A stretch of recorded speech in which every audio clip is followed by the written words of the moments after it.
The question this morning is, how much of him?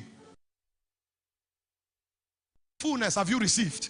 But how much of him have you apprehended? And so the first thing we know about the ministry of the fullness is the fact that man is God's habitation, where God decides to put his totality in. But over and above that, in the technology of the fullness, we also want to know how to apprehend this fullness of God that is on our inside. Because all of God can be you, but you may never experience all of God. And so there's a technology for walking out the fullness of God in the life of a man. And I give you 3, which is the basis of my teaching. There are 3 governments that ensures that a man walks in the fullness of God. The first is the government of life.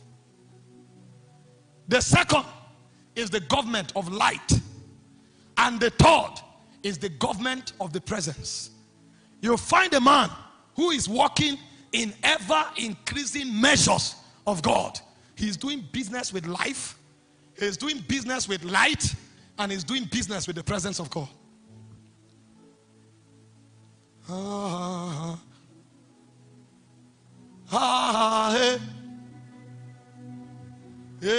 Yeah.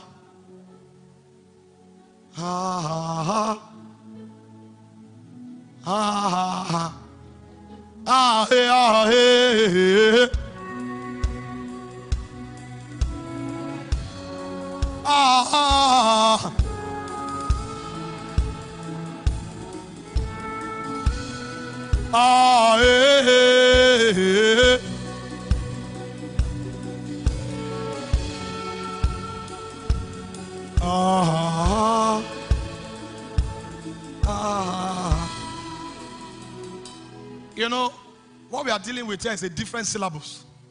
But it does not undermine natural realities. I want to say this because I'm seeing some young people here. Before somebody goes and pack his things and leave the university and say, no wonder they said it. I knew I was wasting my time. I also went to school. In recent times, I discovered there's a strange way people here.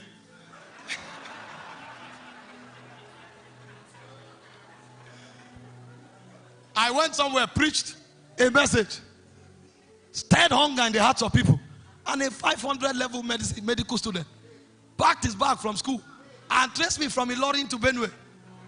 That God told him he will stand in his. I said, no. That's not how they stand. Even in your lecture hall, you can stand.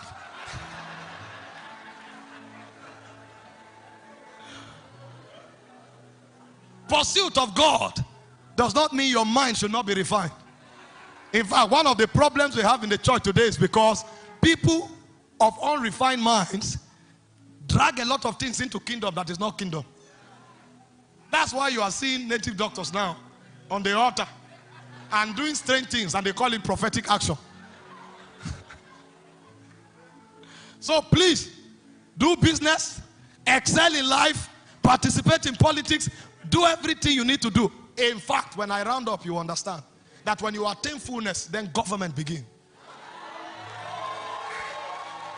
And in government, we take and conquer every mountain of influence. So please. So there are 3 governments that makes for the activation of the ministry of the fullness. The first is the government of life. It will be impossible for you to touch or grow in God until his life is imputed into you. In fact, the moment life shut down, man lost growth and ascension in God. This is what the Bible calls death. When Adam disobeyed God, he said, in the day that you sin, you shall surely die. And Adam actually died. But we saw that death is beyond cessation of life. Because every man God has created, we live forever and ever. Because we came from God, we can't end. And so when God is speaking about death, he's not talking about cessation. He's talking about 2 things. The first thing God is talking about is separation. You are separated from the realm of God. You no longer participate in that realm.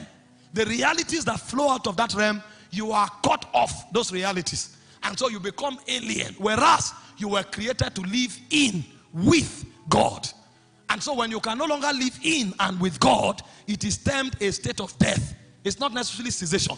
And then the second thing the Bible defines as death is corruption. Corruption. The moment a man is separated from God, the quality and the essence of his being begins to degrade in value. A degradation begins to take place. So if you look at him after a while, there's nothing about him that looks like God anymore. He becomes completely alien. His thought patterns, his actions will be contrary to the ways of God. So death is separation and corruption. And so when the technology of life begins to work, what it does is that it reverses the protocol of corruption, and it also begins to draw you into God's presence. And so when the ministry of the fullness begins in a man's life, what the Holy Ghost does is that he imputes the economy of life back into that man. That's what happened to you when you receive Christ. But it's more than just receiving life. It's about yielding to life until life begins to make you and defy corruption in you and draws you back to God's presence. You may receive life, but you are not operating by life. And so when life comes, life activates a law. That's what Romans 8 verse 2 talks about. It said the law of the spirit of life have set me free from the law of sin and death. So when you receive Christ, inherent within you now is a law that seeks to alter corruption and also draw you back to God's presence. So a man can have Christ but negates the promptings of life. And so he has Christ, but he will never walk in the fullness. He will begin to grow into the fullness when he begins to yield to the promptings of life that is on his inside. It is as good as natural birth. When a child is born, the first thing that child does is to look for what to eat. You don't need to take the child to school to teach the child hunger. The child comes out immediately crying, because the law of life insists that for this child to live, the child must eat.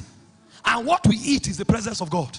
And so what the law of life will do is to begin to prompt you to seek God, and prompt you to adopt the ways of God as your way.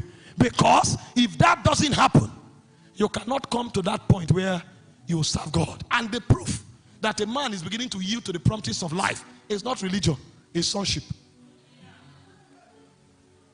When a man begins to yield to the dictates of life, when you look at him, the law, the protocol of sonship begins to grow on his inside. And there are two things that define sonship. The first thing that defines sonship is imaging. Imaging. Every time you see a son, he reflects the father. So when you see a man who is praying, don't be moved. Check the character. We are in a generation where people brag with prayer and do all kinds of things in the name of prayer. The highest arrogance you see in church today is when people are praying. Talking things that are not consistent with the nature and the character of God's Spirit. When you look at them, you know this one is religion. It is just flesh boasting itself. It's flesh. This is flesh at work. But when a man begins to yield to life, because life will stir you to pray, life will stir you to study. All of those are the things life does. But the sign that it is life at work is that sonship will begin to emerge. And sonship is imaging. They say in Genesis 1:26, let us make man in our own image, after our likeness. In Hebrews chapter 1 from verse 1 to 3, when he spoke about him as the son, he called him the brightness of his glory. It's called imaging. Sonship. If you see my son, he's a small version of me. In fact, some of the characters I exhibit, at 6 months, the mom will look at him and say, this is you. And I can't deny it. It's imaging. The guy is a hard man. You can't stop him. What kind of stubbornness is this? He took it from somewhere.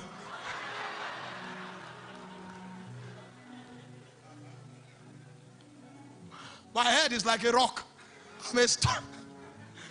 At 8 months, the guy is already rocky because he's imaging the father. He cannot do otherwise. And so what life does is to bring you to a point where you image God. And so when we see you, what we see now are things that are traced beyond you. We begin to hear echoes, characters, conducts, operations that are deeper than you. Even if we probe you to your last ancestor, we know that this goodness is not in them. We know that this brokenness is not in them. We know that this kindness is not in them. Yes, you are a bit kind, you are kind, but we know this thing didn't come from your father, because your father was not so kind. You are so broken. Your father is humble, but your grandfather is arrogant. So when we trace your lineage, we know that some of these godly tendencies you are exuding now is because you have boycotted a natural lineage and you have connected to a spiritual lineage. And so when life begins to prompt you, you begin to resemble God. That resemblance is what we call the fullness. Because when God dominates you, he permeates you. And that permeated version of you is what reveals God. This is beyond talking about God. This is becoming like God. This is beyond coming to church. This is reflecting God, even in the market where we find it. Most times, what happens is in church is masquerading. Everybody is acting pious, sanctimonious. Find them in the office. Find them in the midst of heated argument. Find them in the market. You will discover there is a spiritual bipolar disorder taking place here, infused by religion. But a man who is yielding to life, it becomes natural. Even in the heart, the heat of argument and controversy, he's the way he is. He's stable. There's gravity. That one has become a son. That's the type God can vet and say, this is my beloved son. He is like me in all conditions. But you don't read that, you become that. And the way you become it is through the promptings. Sometimes you are reading the Bible and then you see a verse and life stops you there. Life will stop you there. And you will look at that verse. Sometimes you will weep. It's life walking. Sometimes somebody is preaching a message and a word comes, life catch it and it puts it on your heart. The whole message is not what you are looking for. It is that capsule of life that came in the word that blesses you. Because he said the words I speak is not a lecture. It is spirit and life. So as God is talking, that capsule will be the one consistent with your fall. And so it will hit you and life will keep it on you. Like an antidote, it will saturate a portion of you and kill it. Because what life will do is that it will mortify. Light mortifies. Life mortifies. Light transforms, but the presence transfigurates. And so when life begins to walk, it brings sonship out of you. And the way it does it is that it mortifies the fall. It mortifies the flesh. It kills the dictates, the promptings of the flesh. If you read this same scripture, now we are talking about Romans 8 verse 2. As you come to verse 19, you will see what the Bible says. It said the earnest expectation of creation waited for the manifestation of the sons of God. That means what he was doing in verse 2 is to culminate in verse 19. And then if you read verse 21, he said creation is in bondage. But creation will be set free when sons arise. The word set free in verse 21 is the same word set free in verse 2. It's called elutero. Because when life begins to work on you, there is an intrinsic ability that comes into you. That ability of life is what mortifies the flesh so that the glory can arise on your inside. Many people have Bible verses, but they've not given life a chance. Because sometimes you can read a Bible verse and then life will whisper behind that verse, take a 3 days fast. The power of that verse is not that you recited it. It's that you were able to pick what life whispered under that verse. That one is the power for sonship. And so the second thing for sonship that life also brings in you is obedience or yieldedness. It says as many as are led by the Spirit of God, they are the sons of God. So two things happen when life is at work. Number one, image. The image of God begins to form. And that image of God forms because of the mortification that life brings to the flesh. And then the second thing is that life will bring you back to God's presence because of the obedience that life insists on. If mortification and obedience does not take place, you can never come to the fullness. If you like being in church for 30 years, you will see how helpless church will be to bring you to the fullness. If church will help you, it's because life, through the words, through the worship, we collide with you and you will respond to life. Many times, people refuse to respond to life until the pastor by the Spirit is compelled to give a commandment. They will still not obey. And then they brag that they've been in church for 10 years. No. It is mortification and obedience that produces imaging and yieldedness. And it is those two that allows life to have its full measure. And when life begins to have its full measure, then fullness can begin to happen. We have too many Christians who don't look like God. We have too many believers who are only professing to be Christians. But when you see them in their original element, you will know that something else is powering them. Because if life doesn't power you, death will power you. If your receptacles are not sensitive to life, it will be sensitive to death. Did you see Jesus? He came to the Pharisees, they perfected religion, and he looked at them. He said, well, I'm not moved by rituals. You are of your father the devil. The lust of your father shall ye do. Because that intrinsic one is superior to the extrinsic one. That inner one is superior to the outward one. The outward one can be a lie, but the inner one can never be a lie. You can do religion, but your lust is what defines you. And if your lust is substituted to the operations of life, even if you don't have a religious activity to engage in, you will still become like God. This is why the men of old, when they didn't have organized churches to help them, they still carried so much God that we only read about. Because the inner one is superior to the outer one. Don't get me wrong. Church helps and facilitates growth. It's a great blessing that we have a church where we come to hide and be built up. But over and above that, there is an operation taking place on your inside. It may not be loud. It may not sound religious. But if you know from here that that thing happening on your inside is the prompting of life, you will nurture it. Because usually the way it works is that it draws you to where it has authority. So it draws you to God's presence. It draws you to a fellowship. It draws you to a word. It draws you to prayer. As it's happening, just follow it. Don't seek of seeking an angel. Just follow it. Follow it gradually. You may come to the prayer and sleep throughout. Next week, the prayer is on. It will still say, come. Just keep coming. It's growing. Lust is fighting life. But if you give life a chance, it will subdue lust. Sometimes you carry a message. He say, hear this message. You put the message, you sleep off. Don't worry. Be sleeping. If the devil can sow while men slept, God too can sow while men sleep. Just be hearing. Sometimes he puts the message, the worship of a minister. You are just hearing the man, You think you are enjoying. And Dunsin is singing. And you think you are having a good time. After a while, when you go to the boss, you are no longer with the tape, but the song continues. And this time around, you are no longer singing and dancing. You are being instructed. Because the word that he spoke in that song become a teacher in your spirit man. And that teacher will come with koboko to shape you until you obey. Sometimes if you refuse, even when you go to sleep, the song will still be singing. Because that's life at work. You can't sleep away from here. There is a realm where men don't sleep. Because even while you say you are sleeping, your spirit is alive. So the teacher will continue. That's how men gradually enter the frequency of life. And when they enter, sonship is born. Everything we'll be doing in this conference will be to help you nurture life. Everything, the instructions, the teachings, the impartations, all of that is to help you nurture life. Because your transformation is at the mercy of how much you yield to life. God decided to make it in such a way that nobody can deny. It is happening deep on your inside. You can't deny it. In fact, when life becomes strong in you, you will discover you have a problem with somebody and you lose your sleep.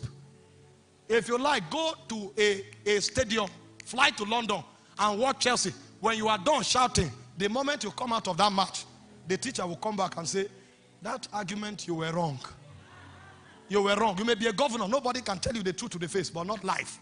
The voice of life will rebuke you, and it will rebuke you without quoting the words. It will tell you you were wrong. In fact, it will go further and tell you you were manipulative when you were talking. And when you want to argue, you say, you are becoming a beast. And if you don't stop, he say, if you don't stop, you will die.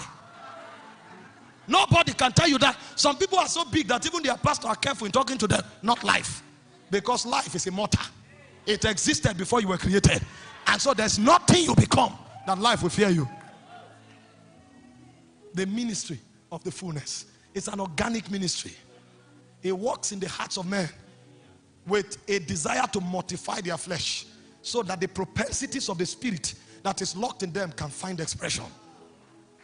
Aliyah, hey, Aliyah, hey, hey, Aliyah.